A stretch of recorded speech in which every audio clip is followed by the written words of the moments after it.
మోడీకి వాజ్పేయి ఆదర్శం. అటల్ బిహారీ వాజ్పేయి టైంలో అణుపరీక్షలు చేశాం. ఇందిరాగాంధీ టైంలో మొదట అణుపరీక్ష చేయగానే అమెరికా రష్యా ఒత్తిడి తేగానే ఆపేసింది, మిగతా అణుపరీక్షలు చేయాల. అణుబాంబు తయారీ లేకపోతే ఎప్పుడో జరిగిపోయి ఉండేది. అయితే ఆ తర్వాతన అటల్ బిహారీ వాజ్పేయి టైంలో దాన్ని తీసుకొచ్చారు. ఈ మధ్యలో పివి నరసింహారావు వీళ్ళందరూ కూడా సైలెంట్గా పని చేయించారు. పివి నరసింహారావు ఉన్నప్పుడే సైలెంట్గా పని జరిగింది. అబ్దుల్ కలాం వాళ్ళతో మాట్లాడి ఫైనల్గా జాగ్రత్తగా చేసుకొచ్చారు. ఇప్పుడు వచ్చేటప్పటికి ఒక కీలకమైనటువంటి అంశం ఏంటయ్యా అంటే స్ట్రాటజిక్గా ముందుకు వెళ్ళడం అన్నటువంటిది. ఇది అప్పట్లో ఆంక్షలు పెట్టారు. అటల్ బిహారీ వాజ్పేయి టైంలో ఆంక్షలకు భయపడలేదు వాజ్పేయి. కూల్గా దేశాన్ని అర్థం చేసుకోమన్నారు, వివరం చెప్పేశారు, పని జరిగిపోయింది. కొన్ని రోజులకి అతిపెద్ద మార్కెట్ భారతదేశం. ఇక్కడ అమ్ముకోకుండా ఆడు ఏ ఉత్పత్తి చేసినా మన దగ్గర అమ్ముకోవాలి. కొనుక్కునే వాళ్ళు 145 కోట్లు ఇక్కడే ఉన్నారు. వీళ్ళని కాదనే పరిస్థితి ఎక్కడ ఉండదు. అప్పట్లో 100 కోట్ల దాకా ఉన్నట్టున్నారు అటల్ బిహారీ వాజ్పేయి టైంలో.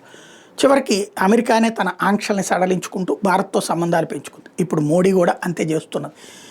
దాదాపుగా మనకి డిపెండెన్సీ అమెరికాకి సంబంధించి తగ్గించుకోవాలా, అది అమెరికానే చేసింది కాబట్టి మనకు ప్రాబ్లం లేదు. అదే సందర్భంలో వాడి ఆంక్షలకు భయపడ్డామంటే మనల్ని భయపెడతాడు. ఇప్పుడు అమెరికన్ ఆర్థికవేత్తలు కూడా అదే చెప్తున్నారు. అమెరికాకి భయపడకుండా కనుక భారతదేశం స్థిరంగా ఒక 6-7 నెలలు నిలబడిందంటే సచ్చినట్టు అమెరికానే మార్చుకుంటుంది వైఖరి అన్నటువంటిది.